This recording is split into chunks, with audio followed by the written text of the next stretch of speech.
بسم اللہ الرحمن الرحیم باب ما جاء في السلام على مجلس فيه المسلمون وغيرهم حدثنا يحيى بن موسى قال حدثنا عبد الرزاق قال أخبرنا معمر عن الزهري عن عروة أن أسامة بن زيد رضي الله عنه أخبره أن النبي صلى الله عليه وسلم مر بمجلس وفيه أخلاق من المسلمين واليهود فسلم علیہم۔ حدیث پاک کے درس میں رمضان المبارک سے قبل بات چل رہی تھی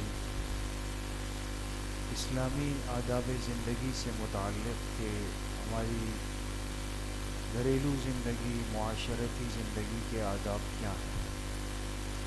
اگر آپ کسی کے گھر جاتے ہیں یا اپنے گھر جاتے ہیں، کسی مجلس میں جاتے ہیں، اس مجلس میں جانے کا، داخل ہونے کا، بیٹھنے کا، ہر چیز کا طریقہ کیا ہے۔ آج کی جو حدیث پاک ہیں وہ اسی آداب مجلس سے متعلق ہے کہ اگر کسی کا گزر ہو ایک ایسی مجلس پر جس میں مسلمان اور غیر مسلم دونوں بیٹھے ہوئے ہیں، آپ کو پتہ ہے کہ اس مجلس میں مسلمان بھی ہے، ہندو بھی ہے، مسلمان بھی ہے، عیسائی بھی ہے، مسلمان بھی ہے، پارسی بھی ہے، تو ایسی صورت میں اس مجلس کا حق کیا ہے؟ ہم نے سلام کرنا ہے یا گزر جانا ہے؟ تو حضرت اسامہ ابن زید رضی اللہ عنہ فرماتے ہیں کہ جناب رسول اللہ صلی اللہ علیہ وسلم کا گزر ہوا ایک مجلس پر جس میں مسلمان اور یہود مخلوط بیٹھے ہوئے تھے ایک ساتھ۔ آپ جب اس کے قریب سے گزرے فسلم علیہم، تو آپ نے اس مجلس کے اوپر سلام فرمایا۔ اب ایک بڑا اہم مسئلہ دوستوں حل ہوا، اور چونکہ زندگی ہے نا، اور ہم ایک ایسے معاشرے میں، ماحول میں رہتے ہیں کہ جہاں الحمدللہ ہمارے ملک میں تقریباً 90% آبادی مسلمانوں کی ہے، لیکن ہمارے ساتھ کاروبار میں، پڑوس میں، ملک میں، معاملات میں غیر مسلم بھی چلتے ہیں۔ اب بعض دفعہ انسان کسی تقریب میں گیا، ایک ٹیبل پہ ساتھی بیٹھے ہوئے ہیں، آپ کو پتہ ہے کہ اس میں ایک دو غیر مسلم بھی ہیں۔ آپ مارکیٹ میں گئے، آپ نے ساتھیوں کو سلام کیا، آپ کو پتہ ہے اس میں 2-3 دکانیں غیر مسلم کی بھی ہیں۔ یا کوئی جرگہ ہے، کوئی مشاورت ہے، آپ گئے، آپ کو پتہ ہے کہ اس میں 3-4 ساتھی غیر مسلم بھی ہے، اور آپ نے جا کے اجتماعی سلام تو کرنا ہے۔ تو اب آیا ایسی مجلس میں جس میں کافر بھی ہیں اور کافر کو سلام مسنون نہیں کر سکتے، یہ بات تو پہلے آ گئی۔ اب اس مجلس میں کیا کریں؟ تو حدیث پاک سے یہ رہنمائی تو واضح ہو گئی کہ آپ علیہ الصلاۃ والسلام جب ایسی مجلس پر گزرے جس میں مسلمان بھی تھے، یہودی بھی تھے، اس مجلس پر آپ نے سلام فرمایا۔ معلوم ہوا کہ ایسی مشترکہ مجلس کی صورت میں ایک مسلمان خاموش نہیں رہے گا، سلام کرے گا۔ رہ جاتی ہے بات یہ کہ اب سامنے جو غیر مسلم کافر بیٹھے ہیں ان کو بھی سلام میں شامل کر لیا۔ اس کا جواب محدثین نے یہ دیا کہ ایسی صورت میں سلام کرنے والا نیت کن کی کرے گا؟ مسلمانوں کی۔ ایک تو مسلمانوں کی نیت کرے گا، اور دوسرا یاد رکھیں یہ بات آپ کو ملے گی بھی علماء کی کتابوں میں، دینی کتابوں میں، کہ ہر سلام کے اندر مسلمان کو نیت کرنی چاہیے ان فرشتوں کی جو اللہ پاک نے ہر بندے کے ساتھ جوڑ کے رکھے ہیں، ہر مجلس میں موجود ہوتے ہیں، ہر بندے کے ساتھ 2 فرشتے چل رہے ہوتے ہیں، ان کی اپنی اپنی ذمہ داری ہوتی ہے۔ تو لہٰذا ہم جب سلام کریں تو ایک تو اپنے مسلمانوں کی نیت کر لیں کہ ان کو سلام کر رہے ہیں، اور دوسرا یہ ہے کہ ہم ان فرشتوں کی نیت کر لیں جو ان کے ساتھ موجود ہوں گے وہاں۔ کافروں کے لیے ہم سلام کی نیت نہیں کریں گے۔ بات سمجھ گئے دوستو؟ تو یہ مسئلہ تو بالکل واضح ہو گیا، لہذا اس میں انسان کو پریشان نہیں ہونا چاہیے۔ ایک روایت یہ ہوگی۔ دوسری روایت وہ حضرت ابو ہریرہ رضی اللہ عنہ سے ہے کہ آپ علیہ الصلاۃ والسلام نے فرمایا اذا انتهى احدکم الى مجلس فلیسلم۔ بہت غور کیجیے گا، جب تم میں سے کوئی کسی مجلس کے پاس چلا جائے تو ان کو سلام کر لے، فإن بدا له، پھر اگر اس کا ارادہ ہو ان یجلس، کہ میں بھی اس مجلس میں بیٹھ جاؤں، تو فلیجلس، تو اسے چاہیے کہ بیٹھ جائے۔ ثم اذا قام، اور پھر اگر اسے اس مجلس سے اٹھ کر جانا پڑے، فلیسلم، تو جاتے ہوئے بھی سلام کرے، آتے ہوئے بھی سلام، جاتے ہوئے بھی سلام۔ فلیست الاولی باحق من الاخرہ، اور یہ سمجھ لیں کہ آتے ہوئے جو سلام کیا وہ اس جانے والے سلام سے کوئی زیادہ اہمیت والا نہیں۔ بات پہ غور کریں۔ دیکھیں انسان کا ذہن کیا ہے، ہم جب کسی سے ملنے جائیں یا کسی مجلس میں بیٹھنے لگے تو سلام کرتے ہیں، ہمیں لگتا ہے کہ بھئی چونکہ اب آئے ہیں حق ہے، یہاں تک تو مسئلہ صحیح۔ جب اٹھتے ہوئے جاتے ہیں تو اکثر آپ نے دیکھا ہوگا خاموشی سے نکل جاتے ہیں، پھر سلام نہیں کرتے، کم لوگ ہوتے ہیں۔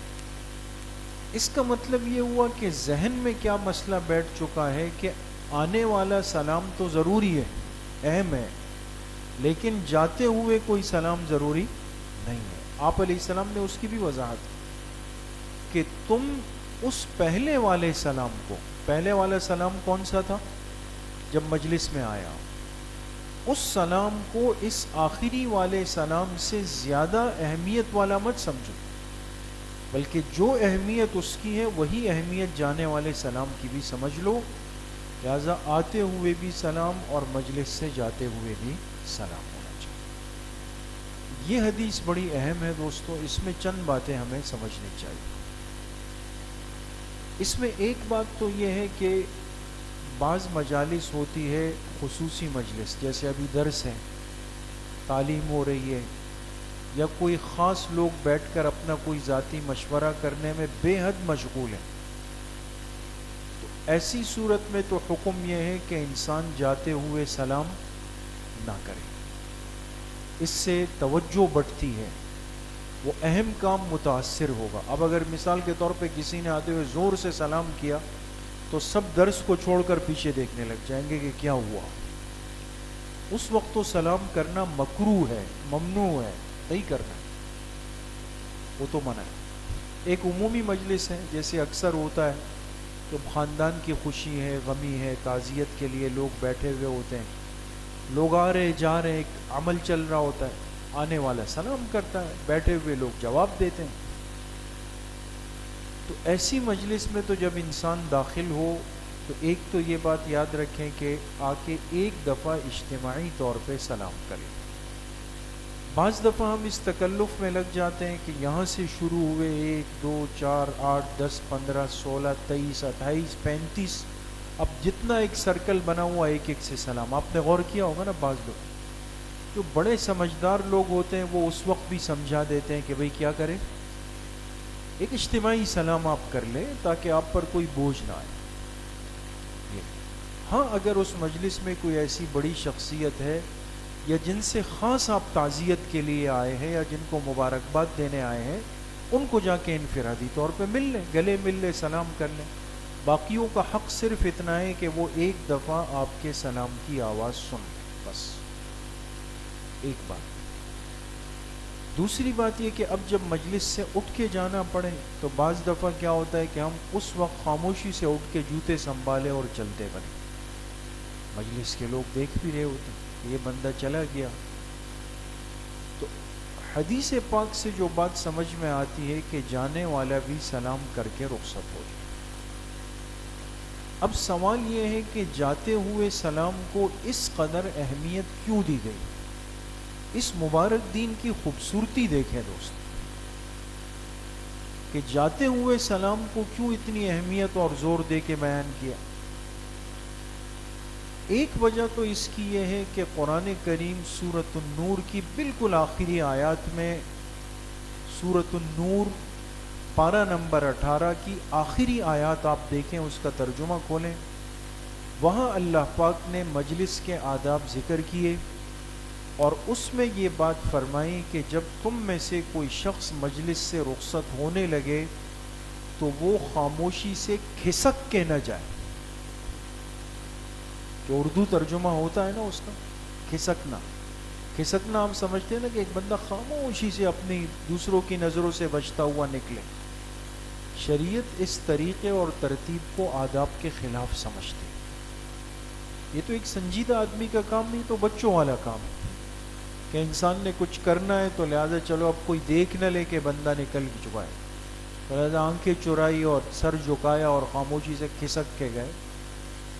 اس کھسکنے کے عمل کو منع کیا شریعت نے. اب جو بندہ مجلس سے اٹھ کر جائے اور سلام نہ کرے تو یہ حدیث کہہ رہی ہے کہ ایسا مت کرو، ورنہ وہ جو قرآن کریم میں جو کھسکنے کی مذمت آئی ہے، ایسا نہ ہو کہ تم بھی اس کے اندر شامل ہو جاؤ. اس آیت کا، اس وعید کا، اس مذمت کا مصداق بننے سے بچا لیا. مت کرو، لہذا خاموشی سے سلام کر لو، جواب دے دیں گے، آپ چلے جائیں گے یہاں سے. ایک وجہ یہ. دوسری حکمت وہ بڑی اہم ہے، وہ بھی کہ بعض دفعہ انسان نے آتے ہوئے سلام کیا، خیر خیریت سب کوئی بیٹھ گئے، جاتے ہوئے گیا تو نہ سلام ہے، نہ جواب ہے، نہ بات ہے، نہ چیت ہے، کچھ بھی نہیں گیا. بیٹھے ہوئے لوگوں کو یہ محسوس نہ ہو کہ بھئی یہ ساتھی ہمارے کوئی ناراض ہو گئے تو نہیں گئے، کوئی اس کی بے اکرامی تو نہیں ہو گئی، کوئی بات دل میں آ گئی ہو. ایک بوجھ آ سکتا ہے. اس بیٹھی ہوئی مجلس کو اس تشویش اور بوجھ سے نکالنے کے لیے بندہ کیا کر کے جائے؟ سلام کر کے جائے. اور سلام دعا ہے، یہ اشارہ ہے کہ میں آپ لوگوں سے خوش، آپ مجھ سے خوش. تو لہٰذا کسی کے ذہن میں یہ تصور بھی نہ آئے کہ جاتے ہوئے شاید یہ بھائی ہمارا ناراضگی لے کر گیا ہے. سلام کر لے گا تو یہ معاملہ کلیئر ہو جائے گا. دو باتیں ہو گئی. تیسری حکمت وہ بھی بڑی اہم ہے کہ اگر بندہ مجلس میں آئے، سلام کیا، بیٹھ گیا. بہت دفعہ کیا ہوتا ہے کہ آپ مجلس میں ہیں اور ایک ساتھی آ کے وہ اس کرسی پر بیٹھ گئے، ان کو اچھا ہوا یار یہ تو فلاں ساتھی آ گئے، ان سے بہت ضروری بات بھی ہے، چلیں اٹھنے سے پہلے پہلے جا کے اس سے میں اپنا وہ مشورہ، وہ کام، وہ بات بھی بتا دوں. ہوتا ہے نا اس طرح. وہ مل نہیں رہا، اس کا نمبر نہیں ہے، اس کے ساتھ معاملہ ہے اہم. اب یہ بندہ جو آیا تھا اور میں انتظار میں ہوں کہ جب مجلس ختم ہو تو آپس کی وہ بات کر لیں گے، مشورہ کر لیں گے تاکہ مسئلہ حل ہو، اور وہ بغیر سلام کیے ہوئے خاموشی سے نکل گیا. بعد میں کیا کہوں گا؟ بھئی وہ کہاں گئے؟ وہ تو نکل چکے. کام خراب ہوا نہیں ہوا دوست؟ جو مشورے اور جو ضروری کام اور اہمیت والا کام کسی کے ذہن میں تھا کہ آنے والے سے وہ بھی بعد میں کر لیں گے، اس نے خاموشی سے نکلنے کی وجہ سے اس کام کا موقع ختم کر دیا یہاں پہ. اور اب پھر میرے پاس اس کا نمبر رابطے کی صورت نہیں، پھر معاملہ بگڑ گیا. اب یہ چیزیں دیکھیں دوستوں، ہے زندگی کی وہ چھوٹی چھوٹی باتیں جس کو ہم شاید اپنے ذاتی امور میں سمجھتے ہیں. اس مبارک دین میں، شریعت مطہرہ کے اندر دیکھیں، اگر ہمارے سامنے احادیث اس کیفیت کے ساتھ ہو اور ہم اس کی حکمتوں کو سمجھیں، یقین کریں آپس کے بہت ساری یہ جو انتشار کی صورتیں اور یہ جو ذہنی تشویش کی صورتیں ہیں یا کسی کے بارے میں بدگمانی کی، یہ یہیں پہ ختم ہو جاتی. سنت زندگی سے دوری. تو اس لیے میرے عزیزو، دوستو، بزرگو، یہ ہمارے آداب زندگی ہے، اسلامی آداب زندگی ہے، اور ہر مہذب معاشرے کے اندر یہ چیزیں محسوس ہوتی ہیں. آپ کہیں پر بھی علماء کی مجلسوں میں، سنجیدہ مجالس میں آپ بیٹھ جائیں نا، یہ چیزیں نظر آتی ہیں دوست، محسوس ہوتی ہیں. اور ہم نے چونکہ ان باتوں میں کمزوریاں پیدا کر دی تو نتیجہ کیا ہوتا ہے کہ جب مجلس سے اٹھتے ہیں بعد میں پھر غیبت کرتے ہیں. تو فلاں آیا صرف چہرہ دکھانے کے لیے آیا تاکہ اس کی حاضری اٹینڈنس لگ جائے، پھر پتہ نہیں کہاں چلا گیا، غائب ہو گیا، یہ اب کیا ہوا، بجائے اس تعزیت اور مبارکباد کی جو اجر لینے آئے تھے، اس کے بجائے 10 ساتھیوں کو پیچھے غیبت میں لگنے کا موقع دے کے چلا گیا. یہ کمزوریاں پیدا ہو. اس لیے آج ان چیزوں کو ہم سیکھیں. احادیث مبارکہ میں یہ باتیں بہت واضح طور پر، بہت سارے معاملات خوبصورت ہوں گے، آپس کے رابطے مضبوط ہوں گے، دلوں میں جوڑ اور اتفاق پیدا ہوگا. اللہ کریم مجھے بھی آپ سب کو صحیح عمل کی توفیق نصیب فرمائے. الحمدللہ رب العالمین والصلاۃ والسلام.